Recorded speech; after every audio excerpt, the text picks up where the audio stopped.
Alors, pour que ce soit plus parlant, les outils numériques, je vais vous les présenter en vous donnant des exemples. Alors ça, par exemple, c'est un outil que j'ai utilisé pour faire mon portrait d'après Van Gogh avec AI Portrait. Et je l'ai animé avec Photospeak pour que le tableau puisse vous parler. Je peux animer des tableaux pour leur faire raconter leur histoire. Par exemple, qui est cette dame allongée sur le lit? Qu'est-ce qu'il y a autour d'elle? Comment observer un tableau par l'histoire du personnage lui-même? How dare you! Je peux même faire parler des œuvres de street art si je veux. Alors, pour découvrir des œuvres d'art, il y a l'application Art et Culture qui est très intéressante, qui est développée par Google. Dedans, on peut regarder des œuvres en bonne qualité, numérisées, des musées, et on peut même projeter des œuvres d'art. Et là, je vais vous montrer comment utiliser Art Selfie. Donc là, c'est un outil qui permet de prendre un selfie et d'effectuer une recherche parmi les milliers d'œuvres pour savoir si l'une d'entre elles vous ressemble. Je peux prendre donc mon selfie ainsi. Et ça me propose plusieurs choix. Et je choisis le personnage qui me plaît le plus. Si je veux travailler sur une période particulière, par exemple, je m'arrête là sur le personnage d'une lady du 18e. Et voilà mon portrait, je peux l'animer avec ma propre voix et enregistrer ce que j'ai envie de dire sur le tableau qui est en fait mon équivalent en portrait trouvé dans Google Art Culture. Un des outils que j'aime beaucoup aussi, c'est Puppet Pals HD. Ça me permet de faire un spectacle de marionnettes avec des photos que j'ai déjà moi-même faites. Donc par exemple, là c'est un petit personnage que j'ai détouré. Ça peut être une souris. Je fais Next. Là je choisis un endroit, deux endroits. Je continue. Et là je peux animer mes personnages. Voilà, je peux changer de décor comme ça. Je réenregistre.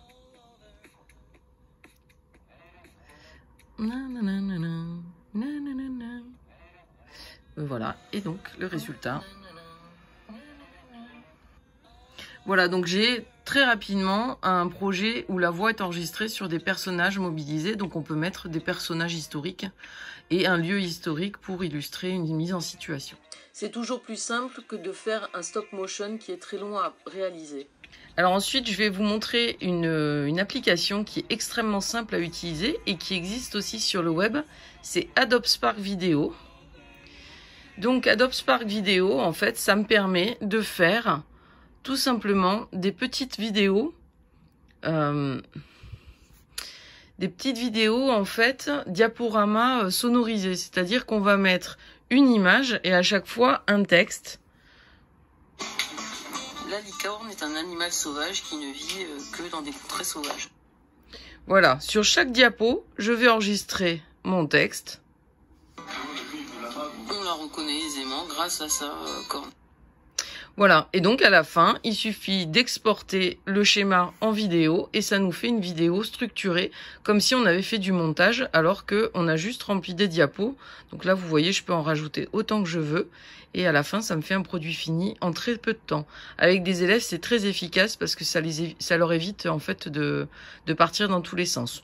On peut rajouter des musiques libres de droit et on peut rajouter n'importe quelle image ici, soit ses propres images, soit des images trouvées sur Internet, soit des icônes qui sont proposées.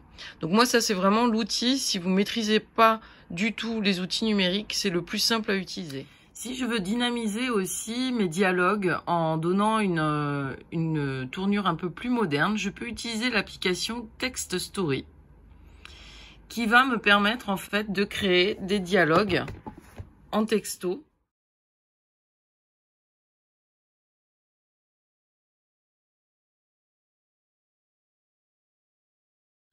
Alors cette vidéo en fait a été réalisée avec un petit montage iMovie. Donc iMovie, c'est cette application là qui est sur les tablettes iOS, iPad. Donc là, vous voyez, j'ai mon projet avec mon banc de montage sur lequel je retrouve en fait tous les éléments que je vous ai montrés jusqu'à présent.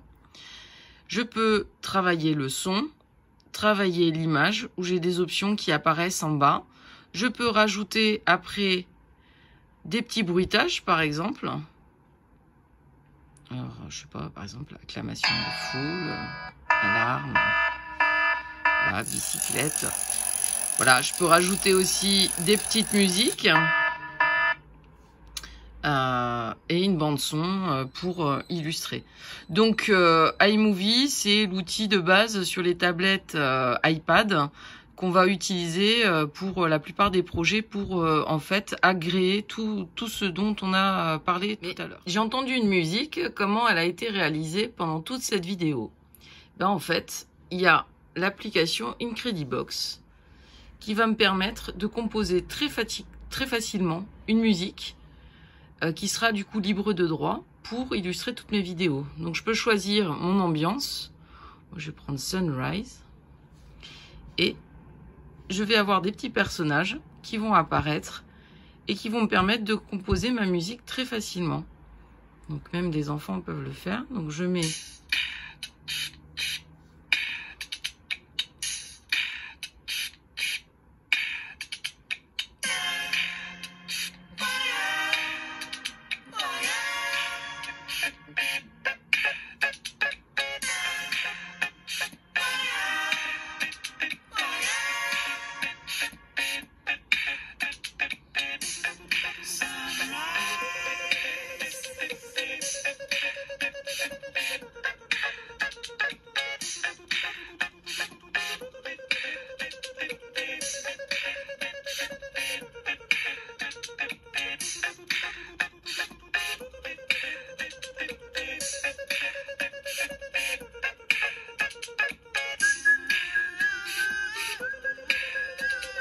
donc vous voyez, c'est très simple. Ensuite, il y a un bouton pour enregistrer qui me permet d'enregistrer la vidéo. Pour faire aussi des musiques d'ambiance, on peut utiliser Sound Forest qui est très simple. Donc là, j'ai préparé un petit truc.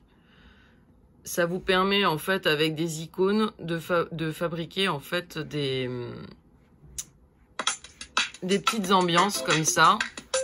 Et en fait, on peut supprimer juste en cliquant, en rajoutant, et on choisit les modules qu'on veut rajouter. Voilà. Bon, on a vu pas mal d'outils là pour aujourd'hui, donc maintenant vous allez faire un projet et essayer de réaliser avec les différents outils qu'on vous a montrés. Bon courage!